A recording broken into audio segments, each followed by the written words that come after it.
ওকে, তাহলে আমরা শুরু করি। হ্যাঁ, আজকের টপিক হচ্ছে কনজেনিটাল হার্ট ডিজিজ। কারো কোনো ধারণা আছে কনজেনিটাল হার্ট ডিজিজ সম্পর্কে? যারা লাইভে আছেন তারা একটু কমেন্ট করে জানাবেন আমাকে। কনজেনিটাল হার্ট ডিজিজ সম্পর্কে কার কি ধারণা আছে একটু বলেন তো। বলো, তোমরা বলো, আমার সামনে যারা আছে বলতে পারবো কনজেনিটাল হার্ট ডিজিজ কাকে বলে? কনজেনিটাল শব্দের অর্থ হচ্ছে জন্মগতভাবে কোনো ত্রুটি। হ্যাঁ, জন্মগতভাবে কোনো ত্রুটি, সেটা যে কোনো ত্রুটি হতে পারে। তবে যেহেতু আমরা আজকে হার্ট নিয়ে আলোচনা করব, তার মানে জন্মগত হার্ট ত্রুটি মানে হচ্ছে যে জন্মের সময় যে হার্টের যে কোনো অ্যাবনর্মালিটি নিয়ে যখন জন্মগ্রহণ করে তখন ওটাকে আমরা বলি জন্মগত হৃদরোগ অথবা congenital heart disease. Congenital heart disease হচ্ছে একটা প্রবলেম, যেটা হচ্ছে জন্মে ওই প্রবলেমটা নিয়ে আমরা জন্মগ্রহণ করি, বা যে রোগীটা আমাদের আসে বা যে পেশেন্টগুলো আমরা পাই, ওই পেশেন্টগুলো মূলত জন্মগতভাবেই ওই ত্রুটি নিয়ে দুনিয়াতে আসে। তো জন্মগত হার্ট ডিজিজ আসলে অনেকগুলো ক্রাইটেরিয়া আছে, অনেকগুলো মানে প্রবলেম আমরা পাই, অনেক রকম প্রবলেম পাই। তার মধ্যে অন্যতম হচ্ছে যে হার্টের যে ওয়াল থাকে সেই ওয়ালের মধ্যে এক ধরনের ছিদ্র থাকে, এটাকে বলা হয় হোল। হ্যাঁ, একটা হোল থাকে বা ছিদ্র থাকে, ঠিক আছে? এ হোল ইন ইউর হার্ট, যখন হার্টের ভিতরে একটা ছিদ্র থাকে ওইটা জন্মগত হৃদরোগ। আবার অনেক সময় প্রবলেমটা হয় হচ্ছে রক্তনালীর মধ্যে। কোথায় হয়? রক্তনালীর মধ্যে, মানে ব্লাড ভেসেলস এর মধ্যে সমস্যাগুলো হয়। হার্টে যে রক্তনালী আছে সেই রক্তনালীগুলোর মধ্যে সমস্যা হয় জন্মগত ভাবেই। কি সমস্যা সেগুলো আমরা সামনে জানবো। তবে মূলত আগে জানেন যে প্রবলেমগুলো কি কি। প্রবলেমগুলো হচ্ছে প্রথমেই হার্টের যে ওয়াল আছে সেই ওয়ালের মধ্যে একটা ছিদ্র থাকতে পারে, ঠিক আছে? যে হার্টের যে ওয়াল সেই ওয়ালের মধ্যে একটা ছিদ্র বা যে একটা বা অনেক বেশি ছিদ্র থাকতে পারে, সেটা আলাদা ব্যাপার। আমরা বলবো সামনে ছিদ্রগুলো কি বা কিভাবে হচ্ছে, কেন হচ্ছে, ছিদ্রগুলোর নাম কি। হ্যাঁ, এগুলো আমরা সামনে বলবো। তবে মেইনলি হচ্ছে যে হার্টের ওয়ালে যদি ছিদ্র থাকে সেটা জন্মগত ভাবে যদি থাকে সেটাকে আমরা জন্মগত হৃদরোগ বলতে পারি। তারপরে হার্টে যে রক্তনালীগুলো আছে সেই রক্তনালীগুলোর মধ্যে যদি কোনো রকম অ্যাবনর্মালিটি থাকে তখন ওইটাকে আমরা বলি জন্মগত হৃদরোগ বা কনজেনিটাল হার্ট ডিজিজ। এছাড়া দেখা যাচ্ছে যে হার্টে যে বাল্ব থাকে, আমাদের বাল্ব তো চিনেন সবাই, তাই না? হার্টে যে বাল্ব থাকে সেই বাল্বের যদি কোনো রকম ত্রুটি থাকে তখন ওইটাকে আমরা বলি জন্মগত হার্ট ডিজিজ, যদি জন্মগত ভাবে এটা তৈরি হয়। আবার যদি কখনো বড় হওয়ার পরে বাল্বের সমস্যা, ওইটা কিন্তু জন্মগত হবে না, ঠিক আছে? ওইটা কনজেনিটাল হবে না। বাল্বের বাল্বুলার ডিজিজ কিন্তু বড় হওয়ার পরেও হয়, তাই না? সেটা কিন্তু আসলে জন্মগত না। যেটা জন্মগত সেটাকে আমরা বলবো কনজেনিটাল হার্ট। হ্যাঁ, কনজেনিটাল হার্ট ডিজিজ। তার মানে কি কনজেনিটাল হার্ট ডিজিজ কি? জন্মের সময় যে মানে অ্যাবনর্মালিটি নিয়ে মানুষ জন্মগ্রহণ করে ওই অবস্থাকে আমরা বলি জন্মগত হৃদরোগ অথবা congenital heart disease. Congenital heart disease মূলত কয়েকটা এরিয়ার মধ্যে হতে পারে। তার মধ্যে অন্যতম হচ্ছে হার্টের যে ওয়াল থাকে আমাদের, সেই ওয়ালের মধ্যে যদি কোনো রকম ছিদ্র থাকে সেটাকে আমরা বলি জন্মগত হৃদরোগ। এছাড়া যদি হার্টে যে রক্তনালী আছে সেই রক্তনালীর মধ্যে যদি কোনো রকম ত্রুটি থাকে ওইটাকেও আমরা জন্মগত হৃদরোগ বলতে পারি, যদি জন্মের সময় এগুলা পরপরই এগুলা পাই আমরা। তারপর যেটা আছে সেটা হচ্ছে হার্টে যে বাল্ব আছে। হ্যাঁ, হার্টে যে বাল্বগুলো থাকে সেই বাল্বগুলো যদি ঠিক মতো কাজ করতে না পারে জন্মের পর তখন ওইটাকে আমরা বলি জন্মগত হৃদরোগ। হ্যাঁ, জন্মগত হৃদরোগ। জন্মগত হৃদরোগ মূলত দুইটা টাইপের পাই আমরা। কয় টাইপের? দুই প্রকার আছে জন্মগত হৃদরোগ। একটা হচ্ছে সাইনোটিক, আরেকটা হচ্ছে এই যে এখানে জন্মগত হৃদরোগ দুই রকম, একটা হচ্ছে সাইনোটিক আরেকটা হচ্ছে এসাইনোটিক। সাইনোটিক মানে জানেন? সাইনোটিক শব্দ সম্পর্কে কারো ধারণা আছে? সাইনোটিক শব্দের অর্থ হচ্ছে যখন আমাদের পর্যাপ্ত পরিমাণ অক্সিজেন কোন এলাকায় পৌঁছাতে না পারে তখন ওই এলাকায় যখন অক্সিজেন সাপ্লাই ড্যামেজড হয়ে যায় ওই ড্যামেজড অক্সিজেন সাপ্লাই এরিয়াকে বলা হয় সাইনোটিক এরিয়া। মূলত যেহেতু হার্ট আমাদের রক্তকে পাম্প করে সারা শরীরে সঞ্চালন করায়, যদি হার্টে কোনো ত্রুটি থাকে তখন কি সে সঠিকভাবে রক্তকে পাম্প করতে পারে না। এই পাম্প করতে না পারার কারণে পর্যাপ্ত পরিমাণ রক্ত সারা শরীরে সাপ্লাই হয় না বা সঞ্চালিত হয় না। যখন সারা শরীরে পর্যাপ্ত পরিমাণ রক্ত সঞ্চালিত হইতে না পারে তখন আসলে যে অবস্থাটা দেখা দেয় ওইটাকে বলা হয় সাইনোটিক। সাইনোটিক অবস্থাটা ক্লিয়ারলি জানা মানে বোঝার জন্য আমরা যেটা দেখি সেটা হচ্ছে পেশেন্ট অ্যাপিয়ারেন্স, মানে একটা রোগীর যে দৈহিক গঠন আছে, যে গঠন আছে সেই গঠন দেখে আমরা বুঝতে পারি। দেখেন, আমরা যদি একটু একটা ছবি দেখাই, এই যে একটা বাচ্চার ছবি দেখা যেতেছে, বাচ্চাটার আপনি একটু খেয়াল করেন যে লিপগুলো ব্ল্যাক হয়ে গেছে, তাই না? লিপগুলো ব্ল্যাক। এই যে লিপগুলো যে ব্ল্যাক হয়ে গেছে, এই ব্ল্যাকটা মূলত হয়েছে কেন? কারণ এটা পিঙ্ক থাকার কথা ছিল, তাই না? এটা হয়ে গেছে ব্ল্যাকিশ। ব্ল্যাকিশ হয়েছে এই জন্যই কারণ এইখানে যে ব্লাড ভেসেলস গুলো ছিল, রক্তনালীগুলো ছিল, এই রক্তনালীগুলো সাফিসিয়েন্টলি ব্লাড সাপ্লাই করতে পারে নাই এবং সাফিসিয়েন্টলি অক্সিজেন নিয়ে আসতে পারে নাই। যখন সে সাফিসিয়েন্ট অক্সিজেন এবং সাফিসিয়েন্ট ব্লাড এই জায়গায় না আসছে, তখন এই জায়গাটা একটা ব্লুইশ আকার ধারণ করছে বা ব্ল্যাকিশ আকার ধারণ করছে। এই ব্লুইশ এবং ব্ল্যাকিশ আকার ধারণ করাকে আমরা বলি সাইনোসিস। হ্যাঁ, সাইনোসিস বা সাইনোটিক যদি বলি আমরা, এটা দুই রকম হয়, একটা হচ্ছে সেন্ট্রাল আর একটা হচ্ছে পেরিফেরাল। সেন্ট্রাল হচ্ছে যখন আমাদের মেনলি খুব এক্সেস অ্যামাউন্ট যখন অক্সিজেন ডেফিসিয়েন্সি দেখা দিবে, তখন আসলে সেন্ট্রাল সাইনোসিস দেখা দেয়। সেন্ট্রাল সাইনোসিস মূলত আমাদের লিপ, তারপর টাং, হ্যাঁ এইসব জায়গাগুলোর মধ্যে, তারপর হচ্ছে নাকের ডগা, টিপ অফ নোজ, এইসব জায়গাগুলোর মধ্যে ম্যাক্সিমাম সময় সেন্ট্রাল সাইনোসিস চলে আসে। আর পেরিফেরাল সাইনোসিসও দেখা দেয়। পেরিফেরাল সাইনোসিস মানে হচ্ছে একটু কম অক্সিজেন ঘাটতি হলে ওইটা দেখা দেয়। ওটা কোথায় দেখা দিবে? ওটা দেখা দিতে পারে কানের লতিতে, তারপর আমাদের আঙুলে যে নখ আছে সেই নখ কালচে হয়ে যাবে, পায়ের নখগুলো কালচে হয়ে যাবে। এই অবস্থাটাকে আমরা বলি পেরিফেরাল সাইনোসিস। তো যদি আপনি কোনো কনজেনিটাল ডিজিজের রোগী পান, তখন দেখবেন যে দুই রকম কন্ডিশন পাবেন। একটা হচ্ছে হয়তো সাইনোটিক পাবেন, আর একটা অ্যাবসেন্স অফ সাইনোটিক পাবেন, এসাইনোটিক পাবেন। মানে দুই রকম পেতে পারেন, একটা হয়তো সাইনোটিক আর একটা হচ্ছে এসাইনোটিক। তো যদি আপনি সাইনোটিক পান, সাইনোটিকটা সবসময় ডেঞ্জারাস, এটা মাথায় রাখবেন। আমরা সামনে এগুলো জানবো কতটা ডেঞ্জারাস হতে পারে সাইনোটিক। আর যদি মানে অ্যাবসেন্স অফ সাইনোটিক, সেই ক্ষেত্রে আপনি ট্রিটমেন্ট করার অনেক সময় পাবেন, সুযোগ পাবেন, এবং আপনার হাতে হয়তোবা সময় এবং সুযোগ দুইটাই থাকতে পারে। কিন্তু যদি সাইনোটিক হয় সেটা ডেঞ্জারাস, এটা মাথায় রেখে আপনি ট্রিটমেন্ট শুরু করবেন। তো আমরা একটু সাইনোটিক কন্ডিশনগুলো জানার চেষ্টা করি, আসলে কোন কোন অবস্থায় সাইনোটিক কন্ডিশনগুলো আমরা পাই। সাইনোটিক কন্ডিশনগুলো মূলত কয়েকটা কন্ডিশন হয়। এই কন্ডিশনগুলোতে সাইনোটিক হার্ট ডিজিজ হয় বা সাইনোটিক কনজেনিটাল হার্ট ডিজিজ আমরা পাই। সেটা হচ্ছে প্রথমে যেটা হয় সেটা হচ্ছে লেফট অবস্ট্রাকশন লিসন। মানে লেফট হার্ট অবস্ট্রাকশন লিসন বলতে বোঝানো হয় যে হার্টের যে চেম্বার গুলো আছে, হার্টের চেম্বার সম্পর্কে তো সবার ধারণা আছে, তাই না? এই তো এই যে হার্টের যে ভিতরে যে রুম গুলো থাকে, এই রুম গুলোকে বলা হয় চেম্বার। হার্টের মূলত 4টা চেম্বার থাকে। কয়টা চেম্বার?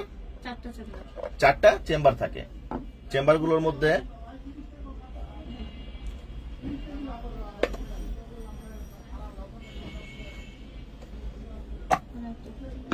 ওকে,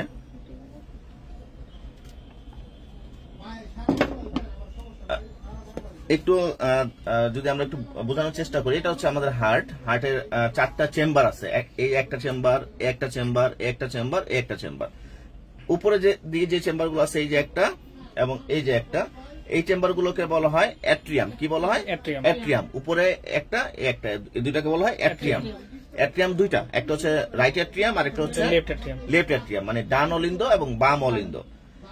নিচে যেগুলো থাকে এগুলোকে বলা হয় ভেন্ট্রিকল। এটা হচ্ছে রাইট ভেন্ট্রিকল, এটা হচ্ছে লেফট ভেন্ট্রিকল। এখন সাইনোটিক ডিজিজ যদি আমরা খোঁজার চেষ্টা করি, তখন দেখা যাবে যে রোগীর মূলত আমাদের যে এই যে লেফট যে ভেন্ট্রিকল আছে, সেই লেফট ভেন্ট্রিকলে যদি কোন রকম অবস্ট্রাকশন হয়, কারণ এই লেফট ভেন্ট্রিকল থেকে রক্তগুলো এই যে অ্যাওর্টিক যে বাল্ব আছে, অ্যাওর্টিক বাল্ব হয়ে পালমোনারি ট্রাঙ্কের মাধ্যমে সারা শরীরে সঞ্চালিত হয়। এখানে এই ক্যানেল দিয়ে ঢুকে অ্যাওর্টিক বাল্ব হয়ে সারা শরীরের মধ্যে সঞ্চালিত হয়, অ্যাওর্টিক বাল্ব হয়ে। সো এই যে এটা হচ্ছে আমাদের অ্যাওর্টা দিয়ে সারা শরীরে সঞ্চালিত হয়। এখন এইখান থেকে যদি সে ঠিক মতো বেরোইতে না পারে রক্ত, জন্মগতভাবে একটা বাচ্চা আসছে দুনিয়াতে যার এই জায়গায় প্রবলেম, মানে লেফট হার্টের প্রবলেম, সে লেফট হার্টের রক্ত মানে লেফট হার্ট থেকে রক্ত ঠিক মতো বেরোইতে পারে না। ওই অবস্থাকে বলা হয় লেফট হার্ট অবস্ট্রাকশন। ঠিক আছে, লেফট হার্ট অবস্ট্রাকশন। এইটা মূলত অনেকগুলো কারণে হইতে পারে। যদি তার যে অ্যাওর্টা আছে, অ্যাওর্টা মানে হচ্ছে মহাধমনী, এই যে হার্টের উপরে যেটা মানে সারা শরীরে যে নালীতে রক্ত সরবরাহ হয় আমাদের শরীরে, সেটাকে বলা হয় অ্যাওর্টা। যদি কোনো কারণে অ্যাওর্টা ঠিকমতো তৈরি না হয়, অনেক বাচ্চা আমরা পাই অ্যাওর্টা ইনকমপ্লিট। যদি কারো ইনকমপ্লিট অ্যাওর্টা থাকে তখন এরকম হইতে পারে। ঠিক আছে, যদি তারপর দেখা যাচ্ছে যে আমাদের যে হার্টের যে চেম্বারটা আছে, এটার নাম হচ্ছে লেফট ভেন্ট্রিকল, তাই না? এখন এই লেফট ভেন্ট্রিকলটা যদি কোনোভাবে রাইট ভেন্ট্রিকলের তুলনায় ছোট থাকে, রাইট ভেন্ট্রিকলের তুলনায় যদি লেফট ভেন্ট্রিকল ছোট থাকে, তখন এই সমস্যাটা হইতে পারে। লেফট হার্ট মানে লেফট সাইডে অবস্ট্রাকশন হইতে পারে। তার মানে আমরা দুইটা কারণ পেলাম। কি কি কারণ পেলাম? একটা কারণ পেলাম হচ্ছে লেফট সাইডে যে আমাদের অ্যাওর্টাটা আছে, সেই অ্যাওর্টাটা যদি ঠিক মতো কমপ্লিটলি না হয়, কমপ্লিটলি তৈরি হইতে না পারে। আবার যদি কোনো কারণে যদি লেফট সাইডে যে চেম্বারটা আছে সেই চেম্বারটা রাইট সাইডের চেম্বারের তুলনায় কম ছোট থাকে, ঠিক আছে, তাহলেও আপনার সায়ানোটিক হার্ট ডিজিজ হইতে পারে। তারপরে হচ্ছে আরেকটা যদি প্রকারভেদে আমরা বলি রাইট সাইড অবস্ট্রাকশন লিসন। এতক্ষণ আমরা বললাম লেফট সাইড, এখন হচ্ছে রাইট সাইড। যদি কারো মানে ডান চেম্বার মানে ডান সাইডে যে চেম্বারটা আছে হার্টের সেই চেম্বারে যদি কোন রকম প্রবলেম থাকে, ডান সাইডের চেম্বারে কি প্রবলেম থাকতে পারে, ডান সাইডের চেম্বার থেকে রক্ত আমাদের লাংসে প্রবেশ করে। কোথায় যায়? লাংসে। যে ডান সাইডের চেম্বার, এখান থেকে এই নালী দিয়ে রক্তটা লাংসে চলে যায়, ঠিক আছে, পালমোনারি ট্রাঙ্ক হয়ে লাংসের মধ্যে চলে যায়। যদি কোনো কারণে কারো এই ডান সাইডের যে চেম্বারটা আছে সেই চেম্বারে কোনো অ্যাবনর্মালিটি থাকে, যেমন সেই চেম্বারের অ্যাবনর্মালিটিটা কি কি হইতে পারে, সেটা হইতে পারে যদি কোনোভাবে এটা ছোট হয়, আবার মানে এটা অনেকটাই ছোট, নর্মাল সাইজের তুলনায় অনেক ছোট, হ্যাঁ, এটা টেরাটোলজিক্যাল ফ্ল্যাট বলা হয়। টেরাটোলজিক্যাল ফ্ল্যাট যদি হয়, অথবা দেখা যাচ্ছে যে আমাদের যে পালমোনারি যে বেইন আছে সেই পালমোনারি বেইন যদি কোনো কারণে প্রপারলি ডেভেলপ হইতে না পারে, অথবা পালমোনারি যে বাল্ব আছে সেই বাল্ব যদি প্রপারলি ডেভেলপ হইতে না পারে, বাল্বের কাজ হচ্ছে সবসময় ওপেন হওয়ার এবং ক্লোজ হওয়া, যদি কোনো কারণে এই পালমোনারি বাল্বটা ঠিক মতো ওপেন ক্লোজ হইতে না পারে, তখনও আপনার কনজেনিটাল হার্ট ডিজিজ, এটাকে আমরা কনজেনিটাল হার্ট ডিজিজ বলবো। তার মানে আমরা দুইটা কন্ডিশন পাইলাম, তাই না, সাইনোটিক কন্ডিশনের মধ্যে। সাইনোটিক কন্ডিশনের মধ্যে কি কি পাইলাম, একটা হচ্ছে রাইট সাইড প্রবলেম, আর একটা হচ্ছে লেফট সাইডের চেম্বারের প্রবলেম গুলো। চেম্বারের প্রবলেম গুলো কি হইতে পারে, চেম্বারটা ছোট হইতে পারে, তারপর যে চেম্বার থেকে যে রক্তনালীগুলো বেরোয় আসে সেই রক্তনালীগুলো যদি কোনোভাবে ঠিক মতো কমপ্লিটলি ডেভেলপ হইতে না পারে, তখন এরকমটা হইতে পারে। এছাড়া বিভিন্ন রকম মিক্স প্রবলেমের কারণে এরকম হইতে পারে। মিক্স প্রবলেমের মধ্যে অন্যতম হইছে আমাদের এখানে প্রতিটা নালী তো আলাদা আলাদা পাবে, মানে সবাই স্বতন্ত্র রক্ত বহন করে। যেমন এখানে পালমোনারি যে আর্টারি আছে, পালমোনারি আর্টারি কাজ হচ্ছে কার্বন ডাইঅক্সাইড যুক্ত রক্ত বহন করা, তাই না, কার্বন ডাইঅক্সাইড যুক্ত রক্ত লাংসে নিয়ে যায়। এখানে যে অ্যাওর্টা আছে, অ্যাওর্টার কাজ হচ্ছে অক্সিজেন যুক্ত রক্ত সারা শরীরে নিয়ে যায়, সবাই আলাদা আলাদা ভাবে যাচ্ছে। কিন্তু কোনোভাবে যদি এই জায়গায় একটা অ্যাবনর্মাল কানেকশন হয়ে যায়, অ্যাবনর্মাল কানেকশন মানে এখানে একটা অ্যাবনর্মাল কানেকশন হয়েছে, তার ফলে কি দেখা যাচ্ছে, কার্বন ডাইঅক্সাইড যুক্ত অক্সিজেনের রাস্তায় চলে যেতেছে, আবার অক্সিজেন যুক্ত রক্ত কার্বন ডাইঅক্সাইডের রাস্তায় চলে যাচ্ছে। এই অবস্থাকে বলা হয় ট্রাঙ্কাস আর্টারিওসাস। কি বলা হয়? ট্রাঙ্কাস আর্টারিওসাস। ট্রাঙ্কাস আর্টারিওসাস মানে কি, যে আমাদের যে পালমোনারি ট্রাঙ্ক আছে সেই পালমোনারি ট্রাঙ্কের রক্তগুলো অ্যাওর্টার মাধ্যমে সারা শরীরে সঞ্চালিত হয়ে যায়, মানে ওই জায়গায় একটা অ্যাবনর্মাল কানেকশন থাকে, এই জায়গার মধ্যে একটা অ্যাবনর্মাল কানেকশন থাকে। আমরা যদি একটা ছবি দেখানোর চেষ্টা করি ট্রাঙ্কাস আর্টারিওসাসে, দেখেন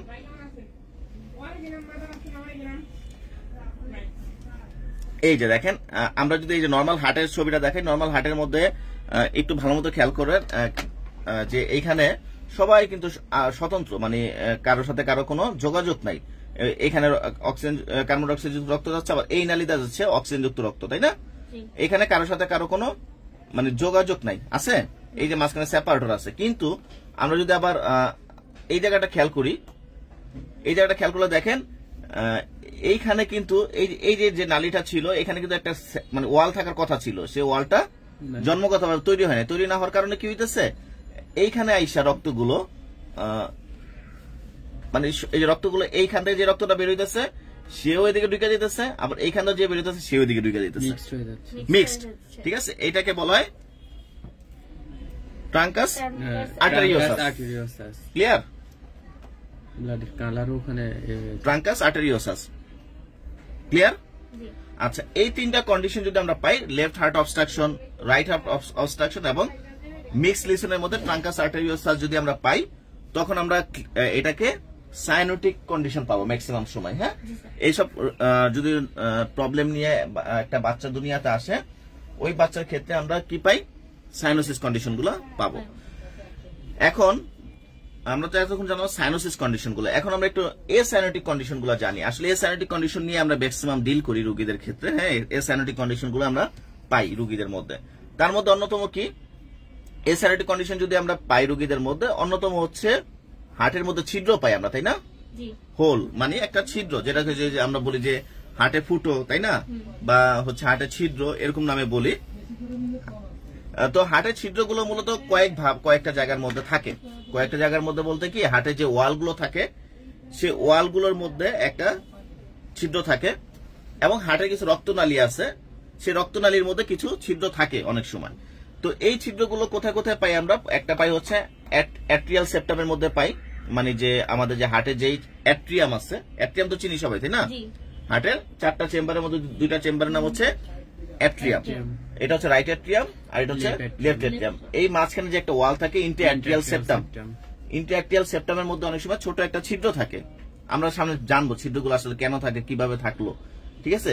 এই ছিদ্রটা যদি কোনোভাবে রিপেয়ার না হয় জন্মের 1 সপ্তাহের মধ্যে, তখন ওই ছিদ্রটাকে আমরা বলি হার্টে ফুটো আছে, বা হার্টে চেম্বারের মধ্যে 2 ওয়ালের মাঝখানে একটা ছিদ্র আছে, ঠিক আছে। ছিদ্রটা কোথায় থাকতে পারে? ছিদ্র থাকতে পারে 2 অ্যাট্রিয়ামের মাঝখানে ইন্টারঅ্যাট্রিয়াল সেপ্টামের মধ্যে। এছাড়া একটা ছিদ্র থাকতে পারে আমাদের প্যাটার্ন ডাক্টাস আর্টেরিওসাস, এখানে একটা ডাক্ট থাকে, আমরা সামনে এটা জানবো যে এই প্যাটার্ন ডাক্টাস আর্টেরিওসাসের মধ্যে একটা ছিদ্র থাকতে পারে। এছাড়া ভেন্ট্রিকুলার মধ্যে যে ইন্টারভেন্ট্রিকুলাস যে সেপ্টাম থাকে সেই ইন্টারভেন্ট্রিকুলাস সেপ্টামের মধ্যে একটা ছিদ্র থাকতে পারে। তো তার মানে কি, হার্টের মধ্যে যদি কোন রকম ছিদ্র থাকে, সেই ছিদ্রগুলোর কারণে যে সমস্যাগুলো হবে এটাকে আমরা বলবো আমরা এসাইনোটিক হার্ট ডিজিজ, অথবা আপনার এটা তো অবশ্যই congenital heart disease, acyanotic congenital heart disease, মানে তার ওই যে সাইনোটিক যে ফেজগুলো ওগুলো আমরা সচরাচর নাও পাইতে পারি, হ্যাঁ, খুব একটা পাওয়া যাবে না সিভিয়ার অ্যাটাক ছাড়া। ওকে, আমরা যদি একটু নর্মাল এই জিনিসগুলো পড়তে হলে আমাদের একটু নর্মাল হার্ট সম্পর্কে একটু জানা লাগবে, যে আমরা নর্মাল যে হার্ট আছে হার্টটা একটু জানি, তারপর একটা বাচ্চাদের হার্ট সম্পর্কে জানবো। হ্যাঁ, আমরা যদি একটু নর্মালি বলি, তো হার্টে 4টা চেম্বার থাকে, একটু খেয়াল করেন সবাই, হার্টের মধ্যে 4টা চেম্বার থাকে। এই যে সাইডে যে চেম্বারটা এটাকে বলা হয় রাইট অ্যাট্রিয়াম ডান সাইডে, আর বাম সাইডে যে চেম্বারটা থাকে এটাকে বলা হয় লেফট অ্যাট্রিয়াম। ঠিক নিচে ডান সাইডে যেটা থাকে এটাকে বলা হয় রাইট ভেন্ট্রিকল, এটা হচ্ছে লেফট ভেন্ট্রিকল। এটা হচ্ছে 4টা চেম্বার, নামগুলো একটু ক্লিয়ারলি মনে রাখেন সবাই। Right atrium right ventricle, left atrium left ventricle, মানে ডান সাইডে যেগুলো থাকে এগুলোকে আমরা রাইট বলবো, বাম সাইডে যেগুলো আছে লেফট বলবো। উপরে অ্যাট্রিয়াম আর নিচে হচ্ছে ভেন্ট্রিকল। এই হচ্ছে হার্টের 4টা চেম্বার। হার্টের ডান পাশ, হার্টে যদি আমরা ডান পাশ করি, এটা হচ্ছে আমাদের হার্টের ডান সাইড, আর এটা হচ্ছে হার্টের বাম সাইড, তাই না? হার্টের ডান সাইড সবসময় কার্বন ডাইঅক্সাইড যুক্ত রক্ত বহন করে। কি করে? কার্বন ডাইঅক্সাইড যুক্ত রক্ত বহন করে। আর বাম সাইডটা সবসময় অক্সিজেন যুক্ত রক্ত বহন করে। কিভাবে করে? হার্টের যে রাইট অ্যাট্রিয়াম আছে সেই রাইট অ্যাট্রিয়ামে সারা শরীর থেকে রক্তগুলো রাইট অ্যাট্রিয়ামের মধ্যে পাম্পের মাধ্যমে সে নিয়ে আসে, সারা শরীর থেকে রক্ত নিয়ে আসে। উপর থেকে সুপিরিয়র ভেনা কাভা আর নিচে থেকে ইনফিরিয়র ভেনা কাভা, এই দুইটা দিয়ে রক্ত আমাদের রাইট অ্যাট্রিয়ামের মধ্যে এসে প্রবেশ করে। তারপরে এখানে একটা বাল্ব থাকে, বাল্বের নাম হচ্ছে ট্রাইকাসপিড বাল্ব। বাল্ব হচ্ছে একটা দরজার মতো কাজ করে, হ্যাঁ, যে দরজার কাজ হচ্ছে একমুখী রক্তকে প্রবাহ করতে দেয়। রক্তটা যখন নিচে নেমে যায় এটাকে ভিতরে পেছনাইতে দেয় না, এটাকে মানে রিফ্লাক্স করে, ওয়ান ওয়ে রুট। হ্যাঁ, যখন রক্তটা নিচের দিকে নামার পরে এটাকে রাইট অ্যাট্রিয়াম থেকে রাইট ভেন্ট্রিকলের মধ্যে আসে। এই রাইট ভেন্ট্রিকলের পরে সে কি করে, এখানে একটা নালী থাকে আমাদের, এটাকে বলা হয় pulmonary trunk. Pulmonary trunk, pulmonary ট্রাঙ্কে ঢোকার আগে এখানে পালমোনারি একটা বাল্ব থাকে, হ্যাঁ, এখানে একটা বাল্ব থাকে, মানে দরজা। তার মানে দরজা আমরা কয়টা পাইলাম? 2টা এই সাইডে, তাই না? বাম সাইডে আমরা, ডান সাইডে আমরা 2টা দরজা পাইলাম। একটা হচ্ছে এখানে পাইলাম হচ্ছে ট্রাইকাসপিড বাল্ব, আর এখানে পাইলাম হচ্ছে পালমোনারি ট্রাঙ্ক। এই পালমোনারি ট্রাঙ্ক হয়ে রক্তটা লাংসে প্রবেশ করে 2টা নালী দিয়ে, হ্যাঁ। পালমোনারি ট্রাঙ্ক হয়ে রাইট পালমোনারি আর্টারি এবং লেফট পালমোনারি আর্টারি হয়ে লাংসের মধ্যে যায়। লাংসের কাজ কি? যেহেতু লাংসে আমরা বাতাস নেই রেগুলার, বাতাসের সাথে অক্সিজেন থাকে। এই অক্সিজেন গুলো লাংস কি করে? এক্সচেঞ্জ করে, আমাদের বডি থেকে তৈরি হওয়া কার্বন ডাইঅক্সাইডকে ছেড়ে দেয়, অক্সিজেনটা রিসিভ করে। রিসিভ করার পরে সে কি করে? আবার পালমোনারি বেইন হয়ে হার্টের মধ্যে প্রবেশ করে। পালমোনারি বেইন, এখানে পালমোনারি বেইন হয়ে বাম সাইডে প্রবেশ করবে। এবার এতক্ষণ ছিল ডান সাইডে রক্তটা, এখন যখন রক্তটা ফ্রেশ হয়ে গেল তখন সে বাম সাইডে আসলো।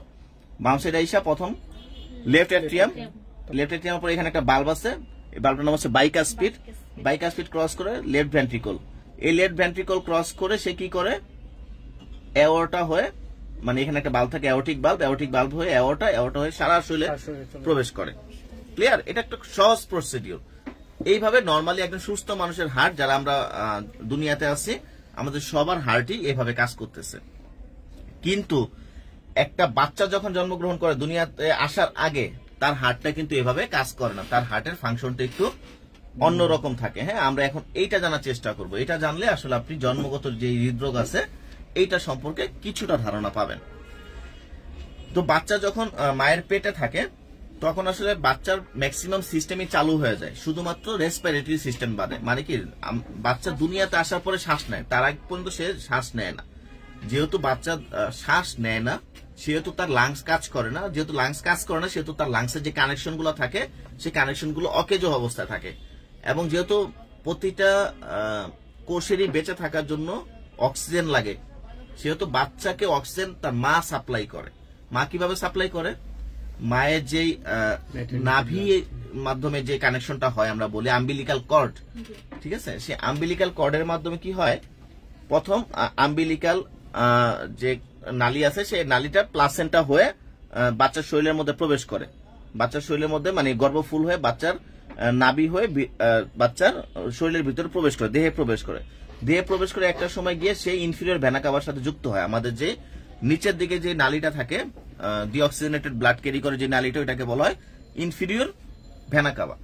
ইনফিরিয়র ভেনা কাভাতে যুক্ত হয়ে সে কি করে, আমাদের হার্টের রাইট অ্যাট্রিয়ামের মধ্যে প্রবেশ করে রক্তগুলো। যেহেতু আমরা আগের রিপোর্টে পড়ছি রাইট অ্যাট্রিয়ামে সবসময় থাকতেছে ডিঅক্সিজেনেট মানে কার্বন ডাইঅক্সাইড যুক্ত ব্লাড, কিন্তু বাচ্চার ক্ষেত্রে এটা পুরোপুরি আলাদা। জন্ম নেওয়ার আগে একটা বাচ্চার শরীরে কি হয়, যে ডিঅক্সিজেনেটেড ব্লাডের পরিবর্তে এখানে অক্সিজেন যুক্ত ব্লাড আসে, কারণ তার মা নিচে দিয়ে মানে উল্টা পথে তাকে অক্সিজেন যুক্ত রক্তটা পাঠায়। তখন সেটা কি করে, সেটা হচ্ছে রাইট অ্যাট্রিয়ামের মধ্যে প্রবেশ করে। রাইট অ্যাট্রিয়ামে প্রবেশ করে সে এইখান থেকে একটা অ্যাবনর্মাল কানেকশন থাকে, রাইট অ্যাট্রিয়াম এবং রাইট ভেন্ট্রিকলের মাঝখানে এখানে একটা কানেকশন থাকে, অ্যাবনর্মাল কানেকশন। এটা মানে দুনিয়াতে আসার আগে নর্মাল, কিন্তু দুনিয়াতে আসার পরে এটা থাকলে অ্যাবনর্মাল। এই কানেকশনটাকে বলা হয় ফোরামেন ওভালি। কি বলা হয়? Foramen ovale. এই যে ফোরামেন ওভালি, এই যে ফোরামেন ওভালি হয়ে সে কি করে, সে সরাসরি চলে যায় লেফট ভেন্ট্রিকলের মধ্যে প্রবেশ করে এখানে, হ্যাঁ লেফট ভেন্ট্রিকল সরি লেফট অ্যাট্রিয়ামের মধ্যে প্রবেশ করে এখানে, রাইট অ্যাট্রিয়াম থেকে লেফট অ্যাট্রিয়ামের মধ্যে প্রবেশ করে, ঠিক আছে? মানে সরাসরি সে মানে নর্মালি এই পথটা আসার জন্য তার কিন্তু লাংস হয়ে ঘুরে তারপর আসা লাগতো। নর্মালি আমরা সুস্থ মানুষের কি হয়, লাংস হয়ে ঘুরে তারপর এই জায়গাটার মধ্যে আসে। কিন্তু বাচ্চাদের ক্ষেত্রে কি হয়, এখানে একটা অ্যাবনর্মাল কানেকশনের মাধ্যমে ফোরামেন ওভালির মাধ্যমে কি করে, রাইট অ্যাট্রিয়াম থেকে সরাসরি লেফট অ্যাট্রিয়ামের মধ্যে চলে যায়, রাইট অ্যাট্রিয়াম থেকে লেফট অ্যাট্রিয়ামে চলে যায়। মানে অতটা পথ ঘোরা লাগে না, যেহেতু তার অক্সিজেন চেঞ্জ হওয়ার দরকার নাই, কারণ অক্সিজেন তো সুস্থ মানুষের চেঞ্জ হওয়া লাগবে। সে তো যেহেতু মায়ের কাছ থেকে অক্সিজেন নিতেছে, তার অক্সিজেন সাপ্লাই করা দিয়েছে কথা, সেই জন্য সে কি করে, ফোরামেন ওভালি হয়ে রাইট ভেন্ট্রিকল থেকে অ্যাট্রিয়াম থেকে লেফট অ্যাট্রিয়ামের মধ্যে প্রবেশ করে। রাইট অ্যাট্রিয়াম থেকে, তার মানে কি right atrium to left atrium, তাই না? এবার প্রবেশ করে। কিন্তু সুস্থ অবস্থায় তো মানে রাইট অ্যাট্রিয়াম থেকে লেফট অ্যাট্রিয়ামের যাওয়ার সুযোগ নাই। সুস্থ অবস্থায় কি করবে, রাইট অ্যাট্রিয়াম থেকে আসবে কোথায়, রাইট ভেন্ট্রিকলে, ঠিক আছে? বাচ্চার ক্ষেত্রে সরাসরি এভাবে একটা ঘটনা ঘটে। এছাড়া বাচ্চা থেকে কি হয় জানেন, নর্মাল প্রসেসটাও তার মধ্যে থাকে। সে অ্যাবনর্মালি কাজ করতেছে, মানে রাইট থেকে লেফটে পাঠায় দেয়, লেফট ভেন্ট্রিকলে পাঠায় দেয়। আবার নর্মাল মানুষ যেভাবে কাজ করে, যে রাইট অ্যাট্রিয়াম থেকে রাইট ভেন্ট্রিকল, সে এই কাজটা করে, সে কিছুটা রক্ত আবার নিচেও পাঠায়, ঠিক আছে? কিছুটা রক্ত নিচেও পাঠায়, নিচে পাঠায় নর্মাল যে সার্কুলেশন আছে আমাদের, যে অ্যাডাল্ট সার্কুলেশন মানে দুনিয়াতে আসার পর যে সার্কুলেশন, সেই সার্কুলেশনও সে কন্টিনিউ করতে থাকে। মানে সে অ্যাবনর্মাল সার্কুলেশনও রাখে, পাশাপাশি নর্মাল সার্কুলেশনও তার মধ্যে থাকে। তারপরে সে কি করে, সে যখন রাইট ভেন্ট্রিকল আসে, রাইট ভেন্ট্রিকল থেকে পালমোনারি ট্রাঙ্ক হয়ে লাংসের দিকে যায়। লাংসে যাওয়ার আগে সে কি করে, এইখানে একটা অ্যাবনর্মাল কানেকশন তৈরি করে, মানে একটা কানেকশন থাকে, এটাকে বলে ডাক্টাস আর্টারিওসাস। কি বলা হয়? ডাক্টাস আর্টারিওসাস। এই ডাক্টাস আর্টারিওসাসের মাধ্যমে সে কি করে, সরাসরি রক্তটা পালমোনারি এওর্টার মধ্যে দিয়ে দেয়। সে সরাসরি কি করে, রক্তটা এই এওর্টার মধ্যে দিয়ে দেয়। এইখান থেকে একটা কানেকশন নিয়ে সে সরাসরি রক্তটা এখানে দিয়ে দেয়, কারণ এখানে যাওয়ার কথা ছিল না। সুস্থ অবস্থায় কিন্তু এখানে যাবে না, অসুস্থ অবস্থায় এখানে, মানে গর্ভ অবস্থায় এখানে যাবে, সুস্থ অবস্থায় এখানে যাওয়ার কোনো সম্ভাবনাই নাই। সো কি দাঁড়াইলো, মানে যেখানে হচ্ছে সুস্থ অবস্থায় মানে জন্মের পরে রাইট অ্যাট্রিয়াম থেকে রাইট ভেন্ট্রিকল, তারপর রাইট ভেন্ট্রিকল থেকে পালমোনারি আর্টারি থেকে লাংস, এইভাবে ঘুরে তারপরে হচ্ছে এখানে আসার কথা ছিল, তাই না? কিন্তু এখানে সে কি করে, প্রথম অবস্থায় এখানে কিছু রক্ত দিয়ে দেয়, লেফট অ্যাট্রিয়ামে দিয়ে দেয়। আবার কিছু নর্মাল সার্কুলেশন আসে, সে এখানে কি করে, পালমোনারি আর্টারি থেকে আবার কি করে, এওর্টার মধ্যে রক্ত দিয়ে দেয়। মানে সে মানে পুরোটা সার্কুলেশন তার করা লাগে না, সে বাইপাস করে দেয় কিছু জায়গা থেকে। সো এটা হচ্ছে জন্মের আগের অবস্থা। যখন একটা বাচ্চা দুনিয়াতে আসে, তখন সে যখন তার লাংস যখন কাজ শুরু করে, লাংস কাজ শুরু করার পরে একটা সময় গিয়ে তার লাংসটা যখন কাজ শুরু করে দেয় প্রপারলি, জন্মের 7 দিনের মধ্যে এই রাস্তাগুলো বন্ধ হয়ে যায়। কয় দিনের মধ্যে? 7 দিনের মধ্যে মোটামুটি এই যে ইগুলো আছে মানে অ্যাবনর্মাল যে কানেকশন গুলো আছে সেই কানেকশন গুলো মোটামুটি বন্ধ হয়ে যায়। যখন এই রাস্তাগুলো বন্ধ হয়ে যায় ওইটা হচ্ছে নর্মাল একটা কন্ডিশন, কিন্তু যখন বন্ধ না হয় ওইটাকে আমরা আসলে বলি কনজেনিটাল হার্ট ডিজিজ। ক্লিয়ার? যদি জন্মের পরপর এটা ক্লোজ না হয়, জন্মের পরপরই কিন্তু এটা ক্লোজ হয়ে যাওয়ার কথা 7 দিনের মধ্যে, ঠিক আছে? যখন 7 দিনের মধ্যে ক্লোজ হতে না পারে তখন ওইটা আমরা বলবো জন্মগত হৃদরোগ। ক্লিয়ার? তার মানে জন্মগত হৃদরোগের যে ছিদ্রগুলোর ব্যাপারটা এখন তো মোটামুটি কনফার্ম, তাই না? কোত্থেকে ছিদ্রটা আসলো? ছিদ্রটা হচ্ছে দুনিয়াতে আসার আগে তাদের মধ্যে থাকে, আসার পরে এটা দ্রুত ডেভেলপ হয়ে বন্ধ হয়ে যাওয়ার কথা, এগুলো বন্ধ হয়ে যাবেন, ঠিক আছে? বন্ধ না হওয়ার কারণে সেটা যদি থেকে যায় ওইটাকে আমরা বলে হৃদ ত্রুটি। এটা কেন থাকে? অনেক কারণে থাকতে পারে। দেখা যাচ্ছে যে কোন রকম আমরা নিচে যে একটু কারণগুলো বর্ণনা করি সেক্ষেত্রে দেখা যাবে যে ক্রোমোজোমাল যে বিভিন্ন রকম ক্রোমোজোম আছে আমাদের, ক্রোমোজোমাল যদি কোনো প্রবলেম থাকে সে ক্রোমোজোমাল প্রবলেম থেকে প্রবলেম থেকে হইতে পারে। তারপরে যদি মা যদি ড্রিঙ্কিং অ্যালকোহলিং যদি কোনো হ্যাবিট থাকে, হ্যাঁ, যে মদ খাওয়ার হ্যাবিট অথবা দেখা যায় স্মোকিং এর কোনো হ্যাবিট, হ্যাঁ, যদি স্মোকিং এবং মদ খাওয়ার যদি কোনো হ্যাবিট থাকে তখন কি হয় আপনার জন্মগত হৃদরোগ হওয়ার সম্ভাবনা থাকে বাচ্চাদের, ঠিক আছে?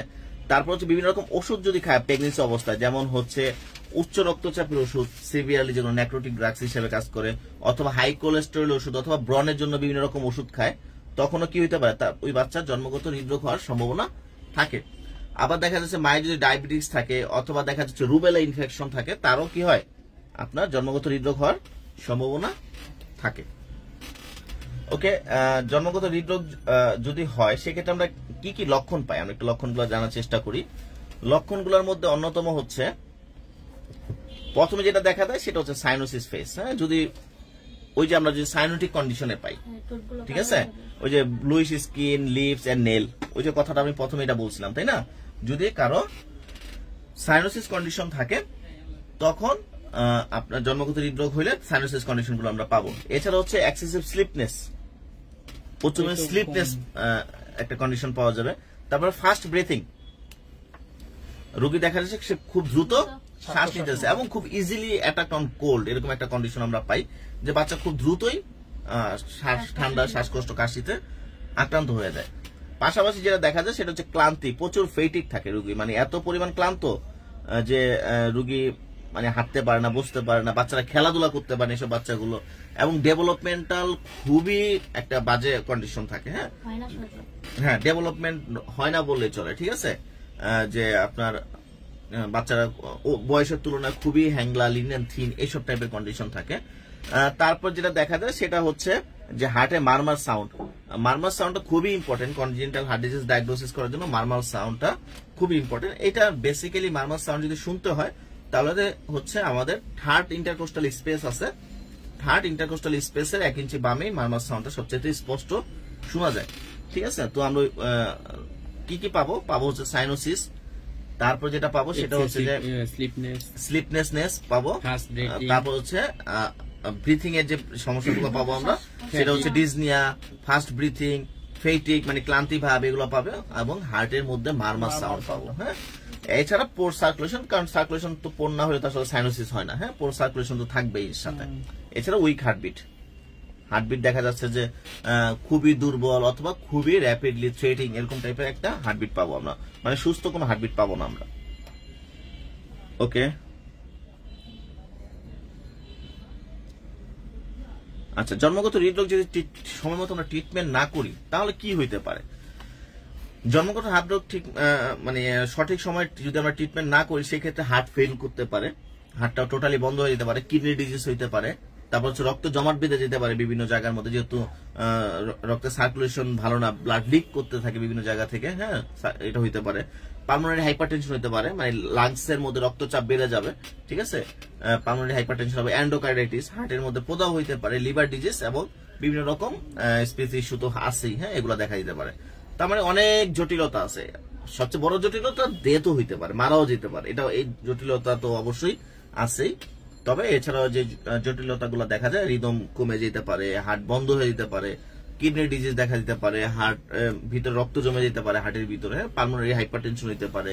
তারপরে এন্ডোকার্ডিয়াটিস মানে হচ্ছে হার্টের ভিতরে প্রদাহ, হার্টের যে একটা লেয়ার আছে এন্ডোকার্ডিয়াম লেয়ার, সেই লেয়ারের মধ্যে প্রদাহ হইতে পারে। এবং লিভার ডিজিজ, স্পিচ ইস্যু, কথা বলা, মানে একটা না তুই বেশি কথা, যেহেতু তার ব্রেথিং প্রবলেম থাকে একটা না সে করতে পারে বেশিক্ষণ। ওকে, ফিজিক্যাল ডায়াগনোসিস যদি আমরা বলি, ডায়াগনোসিস করার জন্য প্রথম যেটা করা হয় সেটা হচ্ছে বাচ্চাকে একটু ফিজিক্যালি হাঁটানো হয়, ফিজিক্যাল বিভিন্ন রকম এক্সাম নেওয়া হয়, ফিজিক্যালি হাঁটানো বা হেলথ কেয়ার যে প্রোভাইডার থাকে সে বিভিন্ন রকম এক্সামিন করে টোরে স্ট্যাথোস্কোপ দিয়ে ধরে টোরে বিভিন্ন রকম অ্যাবনর্মাল সাউন্ড আছে কিনা এগুলো দেখে থেকে ডায়াগনোসিস করতে পারে। এছাড়া খুব ইম্পর্টেন্ট একটা জিনিস হচ্ছে এক্সরে। এক্সরে দিয়ে হার্টের যে স্ট্রাকচার আছে সেই স্ট্রাকচারটা দেখা হয়, কারণ হার্টে যদি একটা সাইড ছোট থাকে একটা সাইড বড় থাকে সে এক্সরে এর মধ্যে বোঝা যাবে।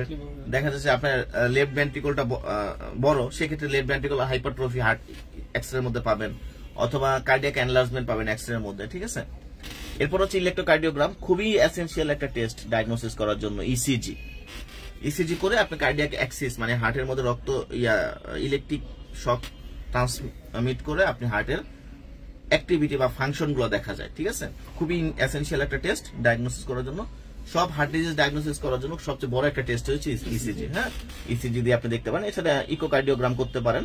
ইকোকার্ডিওগ্রাম করে আপনি রোগীর হার্টের যে চেম্বার আছে যা বা ভালভ আছে, ভালভ এবং চেম্বার গুলো দেখতে পারেন, কারণ ভালভের মধ্যে যদি কোনো ভালভুলার ডিজিজ থাকে এটা আপনি ডায়াগনোসিস করতে পারেন, অথবা চেম্বারের মধ্যে কোনো ছিদ্র আছে কিনা বা চেম্বার মুভমেন্ট ঠিক আছে কিনা এই জিনিসগুলো আপনি, চেম্বার ওয়ালের লেন্থ কেমন আছে এই জিনিসগুলো আপনি জানতে পারেন। এছাড়া এমআরআই করা হয়, এমআরআই খুব একটা এসেনশিয়াল না আমাদের, তবে আমরা কয়েকটা জিনিসকে সবার প্রাধান্য দেব, সেটা ECG, x ray, echocardiogram. ECG, x ray এবং electrocardiogram. Clear? Okay, congenital heart ডিজিজের ট্রিটমেন্ট, যদি ট্রিটমেন্ট বলা হয়, আমি আসলে প্রথম ট্রেডিশনাল যে ট্রিটমেন্ট গুলো হয় অ্যালোপ্যাথি স্টাইল, তারপর আমরা আমাদের কথাগুলো বলবো। তো ট্রেডিশনাল যে ট্রিটমেন্ট গুলো আছে ওরা সবচেয়ে বেশি যেটা করে সেটা হচ্ছে বিভিন্ন রকম কন্ডিশন গুলোকে মানে সার্ভাইভ করার চেষ্টা করে। কন্ডিশন গুলো কি, যেমন প্রেশার বেড়ে গেলে, হাইপারটেনশন থাকলে হাইপারটেনশনের ওষুধ দেয়, রোগীর ব্রিথিং এর প্রবলেম থাকলে ব্রিথিং কে নর্মাল করার ওষুধ দেয়। ঠিক আছে, রোগী যদি অ্যানজাইনা ডেভেলপ করে মানে হার্টের এই সাইডে ব্যথা থাকে সেটা চেষ্টা করে। মোটামুটি মেডিকেশন গুলো দেয় বিভিন্ন কন্ডিশন গুলোকে সার্ভাইভ করানোর জন্য। ঠিক আছে, এছাড়া যদি অক্সিজেন কমে যায়, খুবই এসেনশিয়াল একটা ব্যাপার যে অক্সিজেন যখন কমে যাবে তখন অক্সিজেন থেরাপি দিতে হয়। হ্যাঁ, ওই যে আমরা কিন্তু ওই যে অনেক কেসে আমরা ওষুধ ভালো কাজ করতেছি কিন্তু আমরা বুঝতে পারি না যে আসলে অক্সিজেন স্যাচুরেশন কেমন আছে। যদি রোগীর অক্সিজেন স্যাচুরেশনটা কমে যায় তখন ওই কন্ডিশনে আমরা অক্সিজেন থেরাপি দিতে হবে। ঠিক আছে, অক্সিজেন থেরাপি দিতে পারবেন। এছাড়া হচ্ছে ওরা একটা জিনিস ইউজ করে, যদি হার্টে ছিদ্র থাকে পোস্টাগ্ল্যান্ডিন ই নামে একটা ওষুধ ব্যবহার করে, যে পোস্টাগ্ল্যান্ডিন ই এর কাজ হচ্ছে মানে যত মাসেল আছে সেই মাসেল গুলোকে সে কি করে, একটু রিল্যাক্স করে, স্মুথ করে, নরম করে। নরম করার ফলে কি হয় যে আপনার যে ওয়ালটা আছে সেই ওয়ালটা একটু জায়গা ফিল আপ হয়, তখন আস্তে আস্তে ওই জায়গাটা বন্ধ হওয়ার চেষ্টা করে। পোস্টাগ্ল্যান্ডিন E1, এবং সবচেয়ে মজার ব্যাপার পোস্টাগ্ল্যান্ডিন E1 নামে একটা হোমিওপ্যাথিক ওষুধই আছে, এবং পোস্টাগ্ল্যান্ডিন E1 নিয়ে আমার একটা পোস্টই আছে। পোস্টাগ্ল্যান্ডিন E1 আপনারা যদি কেউ দেখতে চান আমার আইডিতে ঢুকে পোস্টাগ্ল্যান্ডিন E1 দিয়ে সার্চ দিয়ে হয়তো বা আপনি মেডিসিনটার নাম পড়তে পারবেন। পোস্টাগ্ল্যান্ডিন E1 একটা হোমিওপ্যাথিক ওষুধই আছে এবং এর ফাংশন মেকানিজম সব লেখাই আছে ওইটার মধ্যে। হ্যাঁ, এটা হোমিওপ্যাথি ওষুধই আছে পোস্টাগ্ল্যান্ডিন E1। এছাড়া যেটা করা যায় সেটা হচ্ছে সার্জারির মাধ্যমে রিপেয়ার করা যেতে পারে, যে ইস্যুগুলো আছে সেটা যদি ছিদ্র থাকে সেই ছিদ্রটা যদি বড় হয়ে যায় বেশি তখন সার্জারির মাধ্যমে রিপেয়ার করা যেতে পারে। এছাড়া যদি কোনো কিছু সম্ভব নয় হার্ট ট্রান্সপ্লান্ট করা লাগতে পারে। যদি হার্টের রক্তনালী না থাকে, অ্যাবসেন্স অফ অ্যাওর্টা, তখন কি করবেন, আপনার তো ট্রান্সপ্লান্ট করা লাগবে। ঠিক আছে, বা মনে করেন যে কোন একটা চেম্বার অ্যাবসেন্স, হ্যাঁ এরকম অনেক মানুষ দুনিয়াতে, অনেক বাচ্চারা চলে আসে দুনিয়াতে যাদের একটা চেম্বার অ্যাবসেন্স আছে, হ্যাঁ তখন কিন্তু আপনার হার্ট ট্রান্সপ্লান্ট করা ছাড়া কোনো উপায় নাই। তো এখন এই তো গেল অ্যালোপ্যাথি কথাবার্তা। তাহলে আমাদের এটা পুরো লাভ কি, বা আমাদের আসলে প্রয়োজনীয়তা কি হোমিওপ্যাথিতে আসলে যে আমরা যে কনজেনিটাল হার্ট ডিজিজ করবো? আমাদের আসলে অনেকগুলো স্কোপ আছে কনজেনিটাল হার্ট ডিজিজে। যে এই যে কথাটা বললাম যে হার্টের যে মাসেল গুলো আছে সেই মাসেল গুলোকে রিল্যাক্স করতে পারলে তখন কি হয় যে ওই ওয়ালটা আস্তে আস্তে রিপেয়ার হওয়া শুরু করে। ঠিক আছে, সো আপনার কাছে যদি সাইনোটিক কন্ডিশন সিভিয়ার না থাকে এবং রোগীর যদি মেজর ইলনেস না থাকে সেক্ষেত্রে আপনি এইসব কেসগুলোকে অবশ্যই হ্যান্ডেল করতে পারবেন। এক্ষেত্রে আমি আমার দুইটা কেস এখানে একটু আপনাদের দেখাই। এই একটা বাচ্চা যখন আমি ট্রিটমেন্ট শুরু করি, হ্যাঁ, এই বাচ্চাটার বয়স তখন ছিল হচ্ছে 3 মাস এবং মোটামুটি একটা ভালো ছিদ্র ছিল ইন্টারআর্টিয়াল। এই যে এটা একটু যদি দেখা যায়, হ্যাঁ, এখানে ক্লিয়ার বোঝা যায়। আচ্ছা, এখানে যে ব্যাপারগুলো একটু খেয়াল রাখেন সবাই।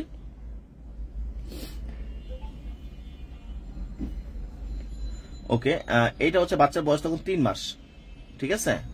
এটা ফেব্রুয়ারি 2023-এর একটা কন্ডিশন। ফেব্রুয়ারি 2023 যখন বাচ্চাটা আমার কাছে প্রথম আসে তখন তার হার্টের ছিদ্র ছিল 11 মিলিমিটার, হ্যাঁ, 11.4 মিলিমিটার, ঠিক আছে। সো এই বাচ্চাটা যখন আমার কাছে আসে তখন, এখন বাচ্চাটার ছবি এটা আমরা একটু আস্তে আস্তে আসতেছি।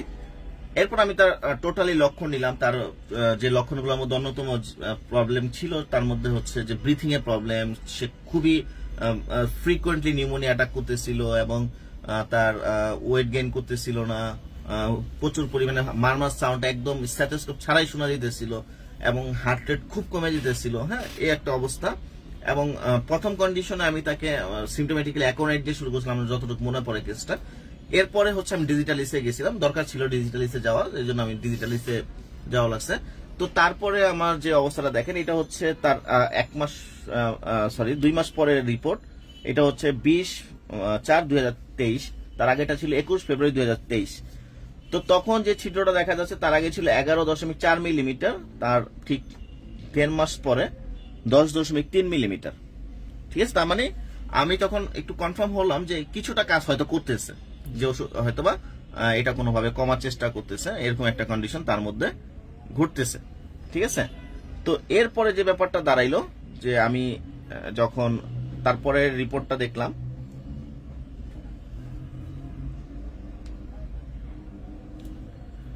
ওকে, এটা হচ্ছে তারপরের রিপোর্ট। এটা হচ্ছে 30/10/2023, তখন হচ্ছে 4 মিলিমিটার, 4.9 মিলিমিটার, ঠিক আছে, 4.9 মিলিমিটার। পেশেন্ট একজনই, খেয়াল করে দেখেন, বাচ্চাটা নাম জাকিয়া, তখন বয়স 11 মাস হয়ে গেছে অলরেডি। এরপরে 3/3/2024, প্রায় 1 বছরের মাথায়, হ্যাঁ, প্রায় 1 বছর 1 মাস পরে তার কোন রকম সেপ্টাল ডিফেক্ট নাই, ইনটেক্ট, কোন রকম কোন কন্ডিশন, একদমই সবকিছুই নর্মাল, ঠিক আছে। 3/3/2024, তার মানে হচ্ছে প্রায় 1 বছর 1 মাস ট্রিটমেন্ট করার পরে এই কন্ডিশনটা ভিজুয়ালাইজড হলো।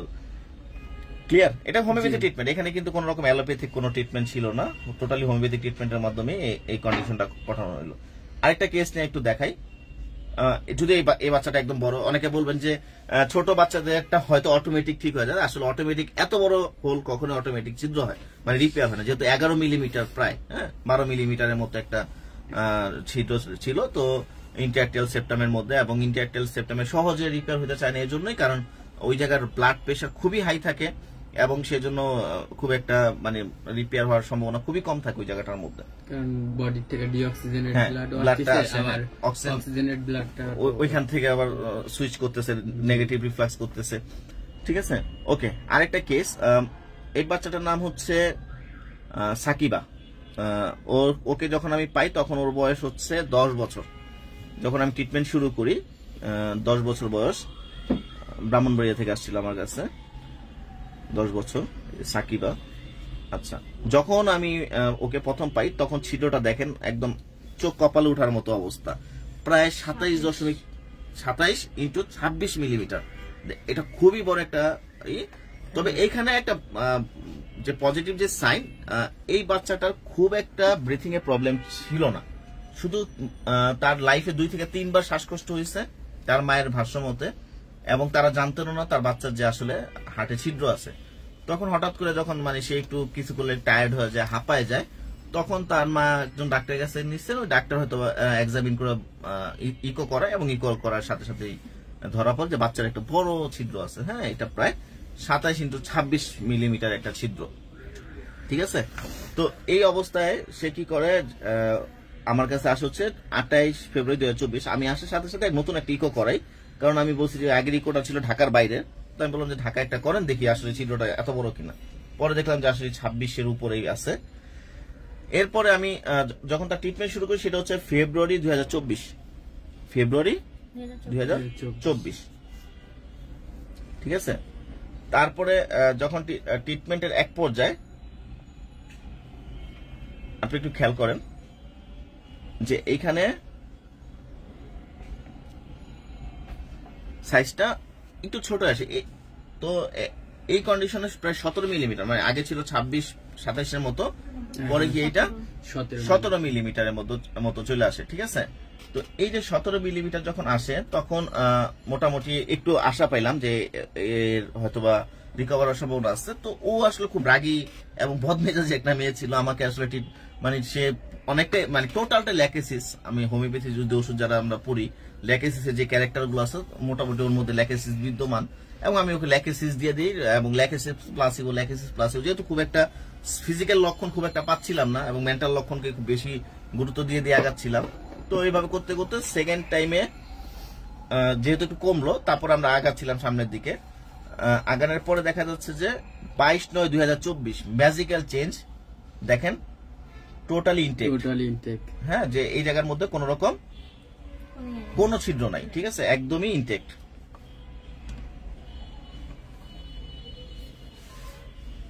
ক্লিয়ার ব্যাপারটা? তো এটা কিন্তু টোটালটা হোমিওপ্যাথিতে, এবং সবচেয়ে মজার ব্যাপার রেফার বাই কিন্তু আমার নাম দেওয়া আছে, দেখেন ভুলে এমবিবিএস লেখা রাখছে, যে হসপিটালে টেস্ট করছে, মানে একটা প্রতিটা রিপোর্টে আপনি উপরে দেখবেন আমার রেফার বাই আমার নামই আছে, হ্যাঁ, সাকিব ভাই যে রেফার বাই, এটার মধ্যে আবার বিএইচএমএস লিখছে, আগেটার মধ্যে আবার ভুলে এমবিবিএস লেখা রাখছে আর কি, কারণ সচরাচর আমরা তো ইকো করতে পাঠাই না, হোমিওপ্যাথির মধ্যে তো ইকো বা এগুলা করানোর প্রবণতা একটু কম, তাই না? এই তো কনজেনিটাল হার্ট ডিজিজ। আশা করি কনজেনিটাল হার্ট ডিজিজের চিকিৎসা আপনারা যারা আরো ভালো পড়বেন, হোমিওপ্যাথি চমৎকার মেডিসিন আছে, যদি ওইভাবে আপনারা পড়াশোনা করেন আমার মনে হয় ভালো ভালো কেস হাত দিতে পারবেন। তবে ইমার্জেন্সি কন্ডিশন যেগুলো থাকে ওইভাবে সার্ভাইভ করানোর চেষ্টা করবেন। অক্সিজেন লাগতে পারে রোগীর যদি সার্জারি লাগে আপনি সার্জারি অ্যাডভাইস করবেন। গড়ের পথে সব যে ট্রিটমেন্ট করতে হবে এমন না, যা আপনি পারবেন ওই ট্রিটমেন্ট আপনি করার চেষ্টা করবেন। কোন ক্ষেত্রে ট্রিটমেন্ট করব আর কোন সাইনোসিস, সিভিয়ার সাইনোসিস কন্ডিশন তো আপনি ট্রিটমেন্ট না করেই ভালো, ওটা সার্জিক্যাল, অনেক ম্যাক্সিমাম সার্জিক্যাল কন্ডিশনের দিকে। হার্ট অনেক সে বড় হয়ে যায় ওই ক্ষেত্রে, এখন বড়টা কেন হচ্ছে সেটা জানেন আগে। যদি দেখা যাচ্ছে যে কোন রকম মাইনর হোলের কারণে, মানে ছোট ছিদ্রের কারণে বড় হয়েছে, আপনি এটা নিয়ে কাজ করতে পারেন। কিন্তু দেখা যাচ্ছে যে তার মানে চেম্বারই অটোমেটিক্যালি একটা অনেক বড় একটা অনেক ছোট জন্মগত ভাবেই, ওটা তো ওষুধ খাওয়া রিকভার করতে পারবেন, ওটা তো সার্জারি লাগবেই। আচ্ছা, কোনো কোশ্চেন থাকলে করতে পারেন। অসাধারণ। আচ্ছা, কি ডিজিটালিসের পরে কি মেডিসিন ডিসিলের জিজ্ঞেস? ও, ডিজিটালিসের পরে এই বাচ্চাটাকে এন্টিম টার্টও লাগছিল আমার, আর ডিজিটালিস, এন্টিম টার্ট, নাজার মতো ওষুধ লাগছিল লক্ষণ বেদে, আমার এগুলো লাগছে আর কি। আর কি কারো কোনো প্রশ্ন থাকলে একটু করতে পারেন, আমরা যতক্ষণ অনলাইনে আছি।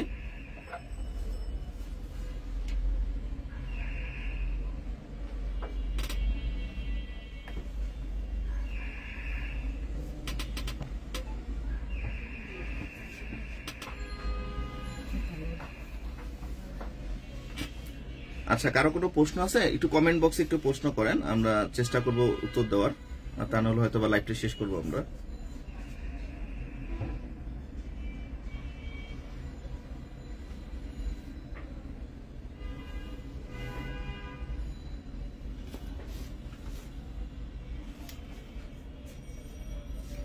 স্যার, যে ইন্টারঅ্যাক্টিয়াল যে সিস্টেমের যে ছিদ্রটা হয় ব্লাড বেবির যে আমলিক্যাল বর্ডের সাথে কানেকশন থাকে, এই যে মায়ের এই ছিদ্রটা কি অটোমেটিক্যালি রিপেয়ার হয়ে যায়? মায়ের ছিদ্র কোনটা? যে মায়ের হাড়ে তো কোনো ছিদ্র নাই, মা তো অ্যাডাল্ট মানুষ। জি জি, ওটা বাচ্চাকে বাঁচানোর জন্য ছিদ্রটা আল্লাহ স্বয়ংক্রিয়ভাবে রাখে, যখন তার রেসপিরেশন চালু হয়ে যায় তখন এই ছিদ্রটা দরকার নাই।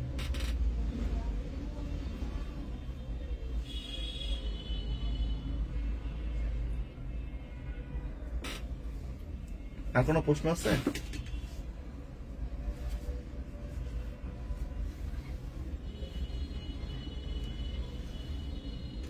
প্রশ্ন আছে কিছু? কারো কোনো প্রশ্ন নাই না মনে হয় না ই থেকে? ওকে, ঠিক আছে, তাহলে ভালো থাকবেন সবাই। আসসালামু আলাইকুম।